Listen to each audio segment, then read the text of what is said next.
बिहार में ये क्या हो रहा है? सालों से नीतीश जी का सुशासन रहा और अब तो बीजेपी के सम्राट आने से राम राज्य ही स्थापित हो गया है। लेकिन आप अपनी व्यवस्था नहीं सुधार पा रहे हैं। अपने सरकारी स्कूलों में गरीब बच्चों को ढंग का भोजन तक उपलब्ध नहीं करा पा रहे हैं और ढंग का या पौष्टिक तो छोड़िए, अब तो जहरीला खाना खाने से बच्चों की जान पर बनाई है और वो अस्पतालों में भर्ती हैं। सहरसा जिले में लगातार 2 दिन 2 स्कूलों में एक जैसी घटना हुई। ध्यान रखिए, मैं 2 दिन की बात कर रहा हूं। 2 दिन गुरुवार और शुक्रवार 7 मई और 8 मई 2 स्कूलों में एक जैसी घटना हुई। बच्चों के खाने में सांप जैसा कुछ मिला, जिसे खाते ही सैकड़ों बच्चे उल्टी दस्त करने लगे। दोनों घटनाएं सहरसा जिले की हैं। शुक्रवार 8 मई को सौर बाजार के कन्या मध्य विद्यालय मुर्चा में मिड डे मील खाने के बाद कई बच्चों की तबीयत बिगड़ गई। बच्चों ने खाने में सांप का काटा और शरीर का हिस्सा मिलने का आरोप लगाया। इससे पहले गुरुवार 7 मई को महर्षि प्रखंड के मध्य विद्यालय बलुहा में भी मिड डे मील खाने के बाद बड़ी संख्या में बच्चे बीमार पड़ गए और वहां भी बच्चों और उनके अभिभावकों का यही कहना है कि खाने में किसी मृत जीव या सांप के बच्चे जैसी चीज दिखाई दी।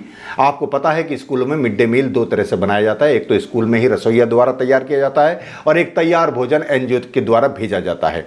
बलुआ स्कूल में भी एनजीओ के माध्यम से ही खाने की आपूर्ति की गई थी, लेकिन कोई तरीका कारगर नहीं हो रहा है क्योंकि नीति और नियत साफ नहीं है। न रसोइया की स्थिति पर कोई ध्यान दिया जाता है, न भोजन सामग्री की क्वालिटी पर। मिड डे मील के नाम पर खराब क्वालिटी का राशन भेजे जाने की हमेशा शिकायत रही है। यानी गरीबों के बच्चों के लिए शासन, प्रशासन, स्कूल, एनजीओ कोई जिम्मेदार नहीं है। इसलिए लगातार ऐसी घटनाएं सामने आती रहती हैं। आपको पता है कि बिहार में ही 2013 में सारण जिले में तो जहरीले मिड डे मील की वजह से 23 बच्चों की मौत हो गई थी। जांच हुई और तेल कीटनाशक से दूषित पाया गया, लेकिन सिर्फ प्रिंसिपल के खिलाफ कार्रवाई हुई, बाकी किसी का कुछ नहीं बिगड़ा। यह सब डबल इंजन सरकारों में हो रहा है। बिहार और उत्तर प्रदेश में तो कोई पुरसा हाल नहीं है।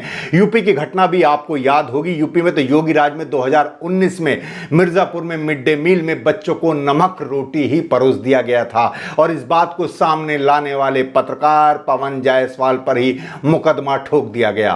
कुल मिलाकर बिहार में 2 दिन में 2 हादसों ने एक बार फिर मिड डे मील योजना की सुरक्षा और निगरानी व्यवस्था पर गंभीर सवाल खड़े कर दिए हैं।